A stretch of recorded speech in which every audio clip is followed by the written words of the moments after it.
नमस्कार, दिन भर की तमाम बड़ी और अहम खबरों के साथ मैं हूं अमृता चौरसिया। शुरुआत हेडलाइन से। कर्नाटक के राज्यपाल ने कांग्रेस जेडीएस गठबंधन को दिया सरकार बनाने का न्योता। जेडीएस विधायक दल के नेता कुमारस्वामी सोमवार को लेंगे मुख्यमंत्री पद की शपथ। कुमारस्वामी ने कहा, राज्यपाल ने बहुमत साबित करने के लिए दिया 15 दिन का वक्त।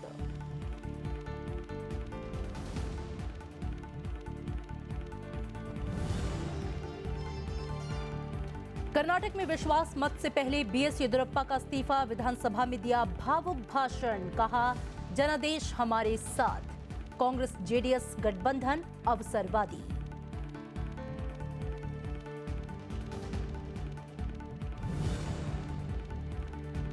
कांग्रेस अध्यक्ष राहुल गांधी ने मांगा कर्नाटक के राज्यपाल वजुभाई वाला का इस्तीफा। बीजेपी पर संस्थाओं को कमजोर करने का लगाया आरोप। बीजेपी का पलटवार, कहा कांग्रेस ने कभी नहीं किया संवैधानिक संस्थाओं का सम्मान।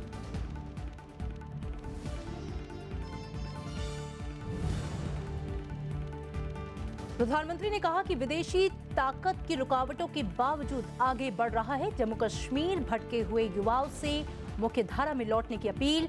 राज्य में 25,000 करोड़ रुपए की विकास परियोजनाओं की आधारशिला और शुरुआत। सामरिक रूप से अहम जोजिला सुरंग का काम शुरू।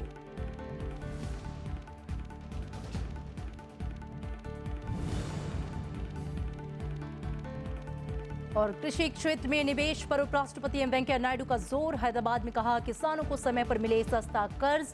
उपज की मांग के बारे में पहले से दी जाए जानकारी।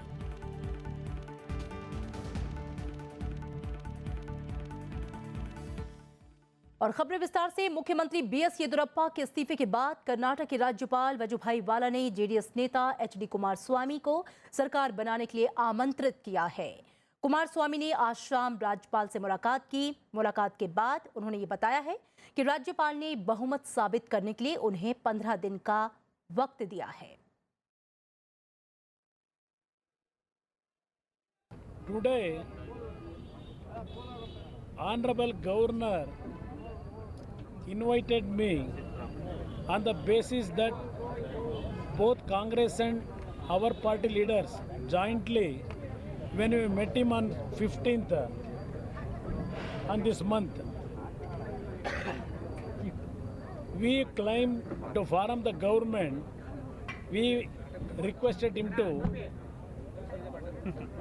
give the time to form the government. On that day we have given the letter. On that basis, after BJP government, what direction was given by governor to show their strength on the floor of the house. Today, BJP government, they have failed to show their strength on the floor of the house. और इससे पहले कर्नाटक में 3 दिन पुरानी BJP की सरकार सत्ता से बाहर हो गई। मुख्यमंत्री बीएस येदियुरप्पा ने राज्यपाल को आज अपना इस्तीफा सौंप दिया। इससे पहले विधानसभा में भाषण देते हुए विश्वास मत हासिल करने से पहले ही उन्होंने इस्तीफा देने का ऐलान कर दिया। उन्होंने कहा कि नैतिकता के आधार पर पद छोड़ने का फैसला किया है और इसके बाद अब कर्नाटक में एचडी कुमारस्वामी के नेतृत्व में जेडीएस और कांग्रेस की सरकार बनने का रास्ता साफ हो गया है। कर्नाटक विधानसभा में विधायकों की शपथ के बाद मुख्यमंत्री बीएस येदियुरप्पा ने सदन में अपना भाषण शुरू किया। उन्होंने कहा कि चुनाव में बीजेपी सबसे बड़ी पार्टी रही और उन्होंने लोगों का उन पर भरोसा जताने के लिए शुक्रिया अदा किया। येदियुरप्पा ने कहा कि जेडीएस और कांग्रेस को मतदाताओं ने नकार दिया है। उन्होंने दोनों पार्टियों के गठबंधन को अवसरवादी करार दिया। ಚುನಾವಣೆಯಲ್ಲಿ ಸೋತ ಮೇಲೆ ಜನಾದೇಶದ ವಿರುದ್ಧ ಅವಕಾಶವಾದಿ ಒಂದು ರಾಜಕಾರಣ ಹೊಂದಾಣಿಕೆ ಮಾಡಿಕೊಳ್ಳುವಂತ ಪ್ರಯತ್ನವನ್ನು ಮಾಡಿದ್ರಿ.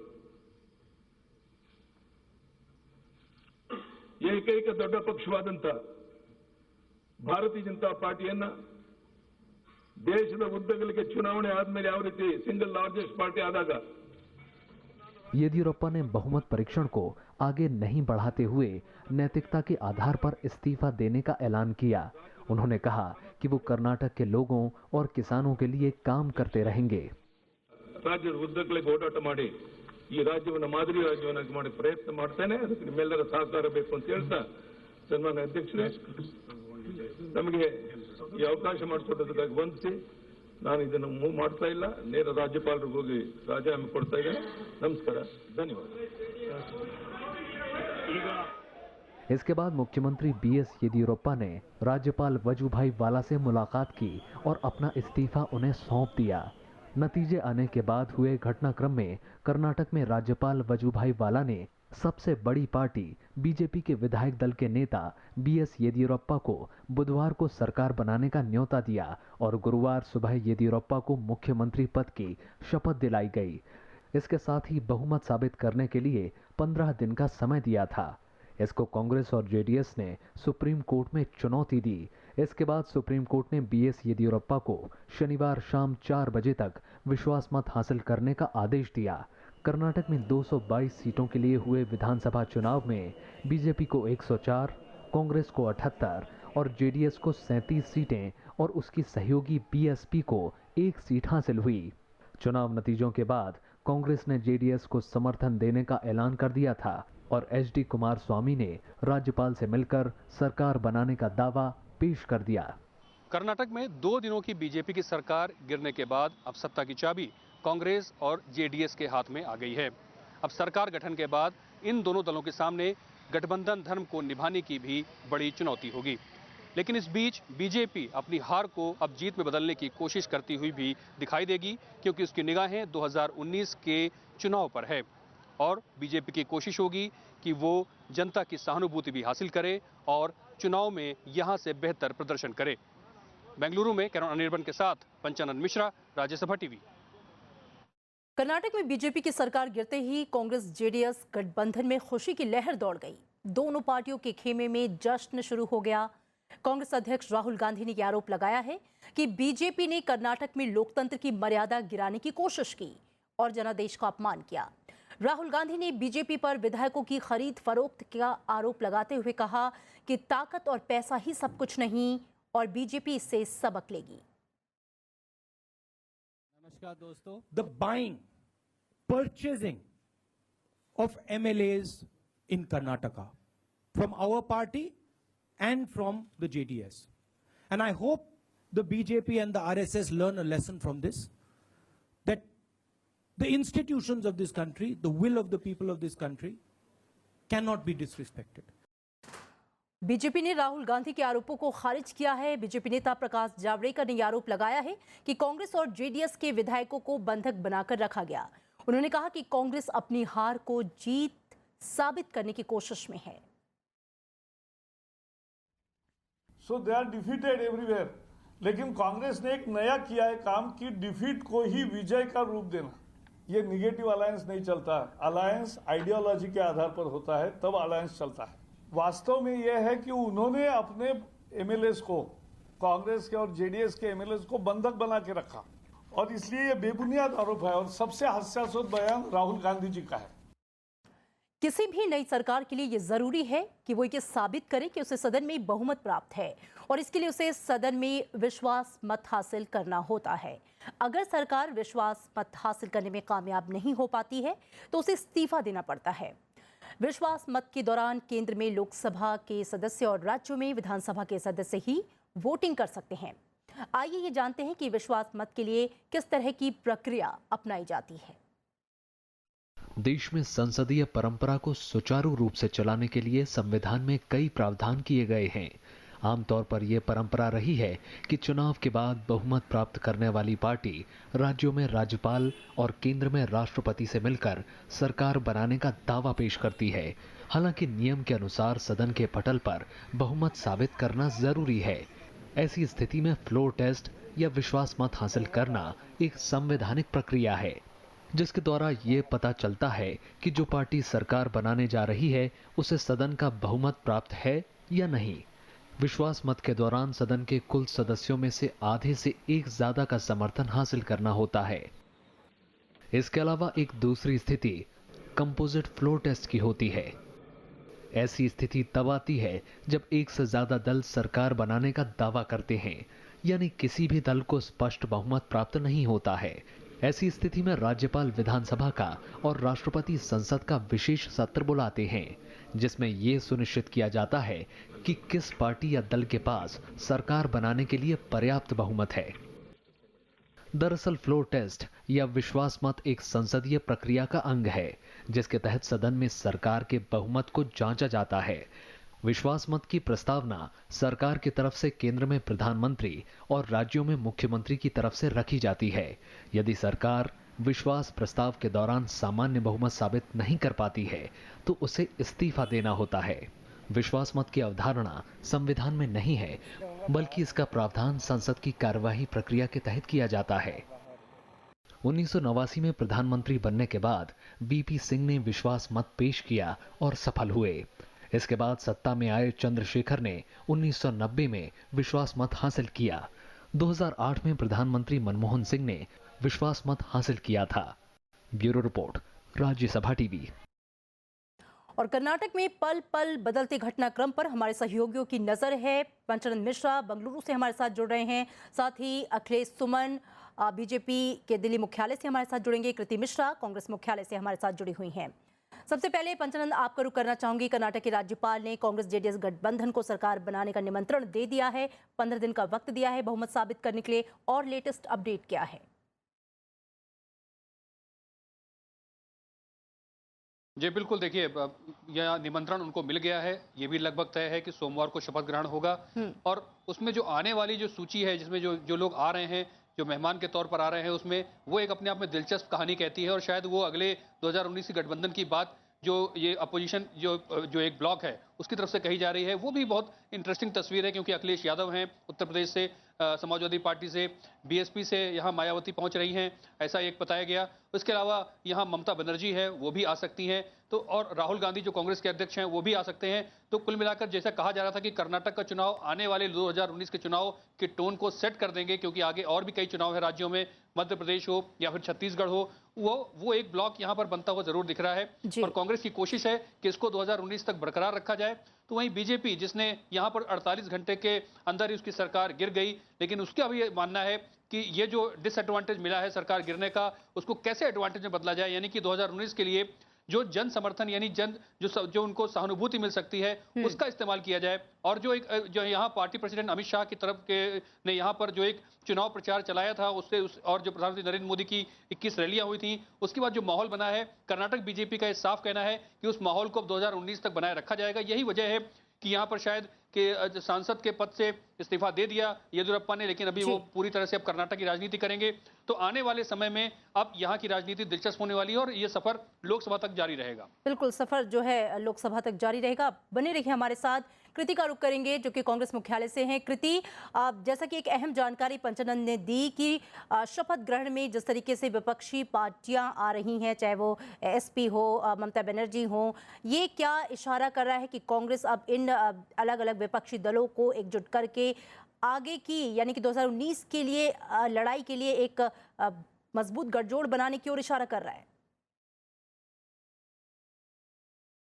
जी हाँ, देखिए अमृता, कांग्रेस का अटेम्प्ट तो यही है और इसका एग्जाम्पल हमको कर्नाटका से देखने को ही मिल रहा है, क्योंकि 70 से भी ज्यादा सीट लाने के बाद कांग्रेस ने 40 से भी कम सीट लाने वाली जेडीएस के साथ समझौता करके उनका मुख्यमंत्री बनने पर राजी हो गई है। तो कहीं ना कहीं कहा जा सकता है ये कांग्रेस का अटेम्प्ट है कि एक यूनिटी, एक ऑपोजिशन यूनिटी 2019 से पहले जो बीजेपी का विजय रथ है उसको रोकने के लिए कांग्रेस की तरफ से अहम कदम है। जो फिलहाल जानकारी मिल रही है, तकरीबन 9 ऑपोजिशन पार्टीज ऐसी होंगी जिनके जो रिप्रेजेंटेटिव्स हैं वो स्वेरिंग इन सेरेमनी जो मंडे को हो सकता है हो जाए, उसमें अटेंडेंस में रहेंगे। तो ये एक बड़ा थिएट्रिक्स, ये सिर्फ ना कि कर्नाटका के लिए मैसेज है, बल्कि ऑपोजिशन की तरफ से एक बड़ा मैसेज जाएगा ऑपोजिशन का। और खासकर कांग्रेस का ये कहना है कि 2019 के लिए जो यूनिटी है, लगातार जो कहा जा रहा है कि इस तरह का अलायंस जो है वो अनहोली है, तो कांग्रेस ये मैसेज देना चाहेगी कि वो अब ऑपोजिशन के साथ एक यूनिटी बनाकर 2019 के लिए बीजेपी के सामने एक मुश्किल और कठिनाई पैदा करने की स्थिति में बनती हुई दिख रही है। ये मैसेज कांग्रेस का बीजेपी के लिए बिल्कुल, तो रहेगा। बीजेपी के लिए अमृता? मुश्किलें बढ़ाने की कोशिश में है कांग्रेस और भारतीय जनता पार्टी के मुख्यालय से अखिलेश सुमन हमारे साथ जुड़े हुए हैं। अखिलेश, जो ये जो गठजोड़ हो रहा है, 9 पार्टियां आ रही हैं, जो विपक्षी दलों को मिलाकर कांग्रेस अब 2019 की लड़ाई लड़ने का मूड बना रही है, यहां से एक मैसेज दे रही है भारतीय जनता पार्टी को। बीजेपी की क्या स्ट्रैटेजी है आगे को लेकर? देखिए, बीजेपी पहले तो हंस रही है कि देवगौड़ा और कांग्रेस की सरकार कितने दिन चलेगी, इसका कोई ठिकाना नहीं है, क्योंकि अभी कम से कम 3 सीटों पे बाई इलेक्शन होंगे और उसके अलावा बीजेपी का यह भी कहना है कि उसमें 3 सीटों पे क्या निर्णय होता है, क्या जनता किसको वोट देती है, और उसके अलावा मेजोरिटी में बहुत 9 सीटें ही हैं जो बीजेपी को अभी और आगे लानी है। तो आगे का क्या पूरा परिदृश्य क्या होगा, इस पे बीजेपी अभी भी होपफुल है। मैं बता रहा हूं आपको कि अभी भी बीजेपी ने अपनी आशा खोई नहीं है कि आगे आने वाले दिनों में उन पार्टियों में कोई विद्रोह नहीं होगा। दूसरी बात ये, वे हंस है कि ममता बनर्जी जैसी पार्टी, जो कि अभी बंगाल में पूरे स्थानीय निकायों के चुनाव में जिन्होंने जनतंत्र का गला घोट दिया, आधे से ज्यादा सीटों पे किसी और उम्मीदवारों को फॉर्म तक नहीं, नॉमिनेशन तक नहीं भरने दिया गया, उनके साथ मिलकर ये कैसे लोकतंत्र बनाएंगे, कैसा लोकतांत्रिक गठबंधन ये क्रिएट करेंगे, इस पर बीजेपी हंस रही है। और तीसरी बात, बीजेपी को यह लग रहा कि येदियुरप्पा ने जिस तरीके से वोटिंग के पहले अपना इस्तीफा दे दिया और अपने जो भाषण दिया जिसमें कि वो कर्नाटक को एक मॉडल स्टेट के रूप में बदलना चाह रहे थे और किसानों के लिए उन्होंने लोन वेवर की आते ही घोषणा कर दी थी, और लोन किसानों की स्थिति कर्नाटक में काफी खराब है, जैसा कि पहले भी देखने को मिला था। चुनाव प्रचार के दौरान भी बीजेपी ने इस मामले को उठाया था। तो उसी मामले को लेकर बीजेपी आगे आने वाले दिनों में अपने प्रचार तंत्र को और मजबूत करेगी और बीजेपी ने यह तय किया है कि आगे लड़ाई जारी रहेगी, आगे किस तरह से फायदा उठाया जाए इस पूरी स्थिति का, क्योंकि अब यह मामला खत्म नहीं हुआ है,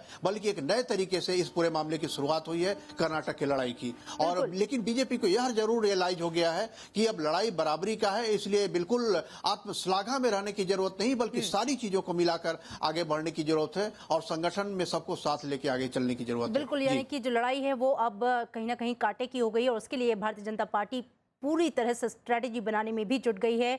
और बीजेपी को कहीं ना कहीं लगता है कि ये जो कोलिशन है, जैसा कि जेडीएस का इतिहास रहा है, ये ज्यादा दिन तक नहीं चल पाएगा। शुक्रिया आप तीनों का हमसे बातचीत करने के लिए। और अब बात प्रधानमंत्री नरेंद्र मोदी के जम्मू कश्मीर के दौरे की। प्रधानमंत्री ने ये कहा है कि विदेशी ताकतें जम्मू कश्मीर का विकास नहीं चाहती। उन्होंने राज्य के भटके हुए युवाओं से मुख्यधारा में लौटने की अपील की है। प्रधानमंत्री ने आज राज्य के तीनों इलाकों लेह, कश्मीर और जम्मू का दौरा किया और 25,000 करोड़ रुपए की विकास परियोजनाओं का शिलान्यास और शुरुआत की। इसमें जोजिला टनल और श्रीनगर व जम्मू में रिंग रोड के निर्माण का काम शुरू करना शामिल है। प्रधानमंत्री नरेंद्र मोदी ने कहा कि विदेशी ताकतें नहीं चाहती कि जम्मू कश्मीर में विकास हो, लेकिन घाटी की दिक्कतों को विकास से ही दूर किया जा सकता है। प्रधानमंत्री ने ये बात श्रीनगर में आयोजित एक कार्यक्रम के दौरान कही। उन्होंने कहा कि केंद्र सरकार और राज्य सरकार मिलकर जम्मू कश्मीर के विकास से जुड़ी योजनाओं को आगे बढ़ा रहे हैं ताकि स्थानीय लोगों को इसका फायदा मिल सके। कार्यक्रम में प्रधानमंत्री ने ये भी कहा कि सरकार रास्ते से भटके युवाओं को मुख्य धारा में लाने की कोशिश कर रही है। साथियों, बहुत सारी शक्तियां हैं जो नहीं चाहती कि जम्मू कश्मीर का विकास हो, यहाँ के लोगों का जीवन खुशहाल हो, लेकिन साथियों, हमें इन विदेशी ताकतों को जवाब देते हुए आगे बढ़ते रहना है। यहाँ महबूबा मुफ्ती जी के नेतृत्व में चल रही पीडीपी बीजेपी गठबंधन सरकार और केंद्र की एनडीए सरकार निरंतर ऐसे नौजवानों को मुख्य धारा में लाने का प्रयास कर रही है जो विदेशी दुष्प्रचार से प्रभावित होकर अपनी ही पवित्र धरती पर प्रहार कर रहे हैं। प्रधानमंत्री ने श्रीनगर में किशनगंगा हाइड्रो पावर प्रोजेक्ट देश को समर्पित किया। साथ ही श्रीनगर रिंग रोड की आधारशिला भी रखी। इससे पहले प्रधानमंत्री ने लेह लद्दाख क्षेत्र को जोड़ने वाली 2 लेन जोजिला सुरंग परियोजना का शिलान्यास भी किया। जोजिला टनल श्रीनगर कारगिल लेह राष्ट्रीय राजमार्ग पर करीब 11,600 फीट की ऊंचाई पर स्थित है। 14 किलोमीटर से ज्यादा लंबी जोजिला सुरंग भारत ही नहीं बल्कि एशिया की सबसे लंबी सुरंग होगी, जिसे तैयार करने में तकरीबन 6,800 करोड़ रुपए की लागत आएगी। सुरंग को 2022-2023 तक तैयार करने का लक्ष्य रखा गया है। जब ये सुरंग पूरी होगी तो श्रीनगर से लेह के बीच का रास्ता हर मौसम में खुला रहेगा। इसके अलावा मुसाफिरों के सफर में लगने वाले वक्त में भी भारी कमी आएगी। जोजिला दर्रे को पार करने में फिलहाल 3.5 घंटे का वक्त लगता है, लेकिन जोजिला टनल के जरिए ये सफर महज 15 मिनट में ही पूरा हो जाएगा। इसके चलते लेह में आर्थिक गतिविधियों को भी बढ़ावा मिलेगा और विकास की रफ्तार तेज होगी। इसके अलावा ये सुरंग भारतीय सेना के लिए भी महत्वपूर्ण साबित होगी। सुरंग तैयार होने के बाद सीमा चौकियों तक हर मौसम में रसद पहुंचाई जा सकेगी। प्रधानमंत्री ने जोजिला टनल प्रोजेक्ट को उन्नत टेक्नोलॉजी का बेहतरीन उदाहरण बताया। प्रधानमंत्री ने लोगों को केंद्र सरकार की उपलब्धियां भी गिनाई। जम्मू कश्मीर के लिए भारत सरकार ने 80,000 करोड़ रुपए का पैकेज और जिसको बड़ी मुस्तैदी के साथ राज्य सरकार लागू कर रही है, जिसका लाभ लेह लद्दाख के भी इंफ्रास्ट्रक्चर के विकास के लिए, यहां की भावी विकास के लिए आवश्यक एजुकेशन इंस्टीट्यूशंस के लिए, मेडिकल सुविधाओं के लिए, टूरिज्म डेवलपमेंट के लिए उन सारे धन का खर्चा हो रहा है। जम्मू कश्मीर से कटा है, कश्मीर लद्दाख से कटा है, लद्दाख दोनों जम्मू और कश्मीर से कटा हुआ है।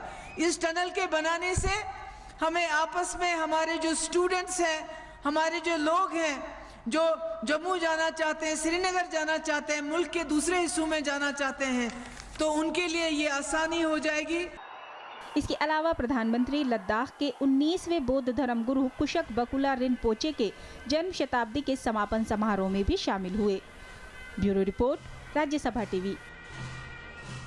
और वहीं जम्मू में प्रधानमंत्री नरेंद्र मोदी ने शहर में रिंग रोड का शिलान्यास किया। इससे शहर को जाम से मुक्ति मिलेगी। उन्होंने पकल दुल पावर प्रोजेक्ट की आधारशिला भी रखी। साथ ही प्रधानमंत्री ने ताराकोट मार्ग और मटेरियल रोप वे का उद्घाटन किया। इन दोनों से माता वैष्णो देवी के दर्शन के लिए आने वाले श्रद्धालुओं को सुविधा होगी। प्रधानमंत्री ने कहा है कि देश में सड़कों और हाईवे का जाल बिछाया जा रहा है।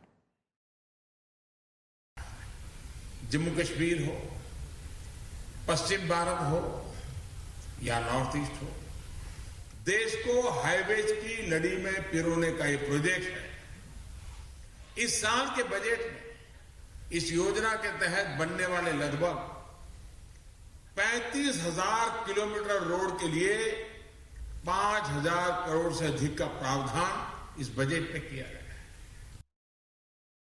पहले प्रधानमंत्री ने शेर कश्मीर कृषि विज्ञान और तकनीक विश्वविद्यालय के दीक्षांत समारोह में शिरकत की। प्रधानमंत्री ने खेती में नई संस्कृति पर जोर दिया। उन्होंने कहा कि खेती के परंपरागत तरीकों को तकनीक पर केंद्रित करने से किसानों को लाभ होगा।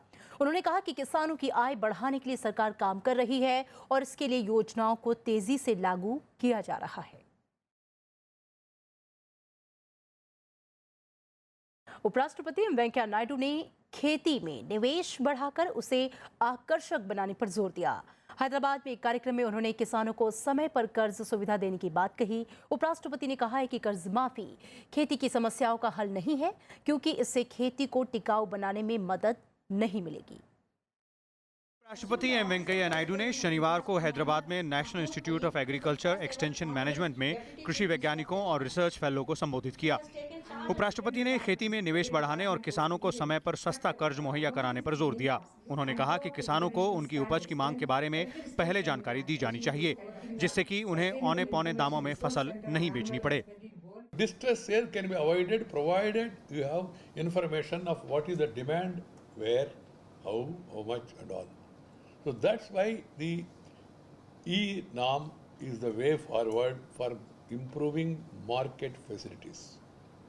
And also timely, affordable, reasonable credit is an important aspect. उपराष्ट्रपति ने फसल बीमा योजना के बारे में किसानों को जागरूक बनाने पर भी जोर दिया। उन्होंने कहा कि केंद्र सरकार की ई-नाम परियोजना के जरिए किसानों को अच्छी कीमत पर फसल बेचने में मदद मिलेगी। उपराष्ट्रपति ने स्थानीय भाषाओं में किसानों को जानकारी देने और खेती में सूचना प्रौद्योगिकी का इस्तेमाल बढ़ाने पर जोर दिया। उन्होंने मौसम के अनुकूल खेती को भी जरूरी बताया। Agri startup ecosystem which you have taken up is very much necessary for agriculture development. Technology startups in agriculture have a lot to provide to Indian agriculture in terms of innovation employment and income. इस मौके पर उपराष्ट्रपति ने भारत में फसलों में लगने वाले कीड़े और बीमारियों से जुड़ी किताब का भी विमोचन किया। उन्होंने संस्थान के YouTube चैनल की शुरुआत भी की। राजकमल राव की रिपोर्ट, राज्यसभा टीवी, हैदराबाद।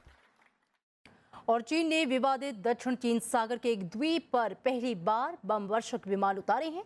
चीन की सत्ताधारी कम्युनिस्ट पार्टी के मुखपत्र ग्लोबल टाइम्स ने ट्विटर पर इसका वीडियो जारी किया।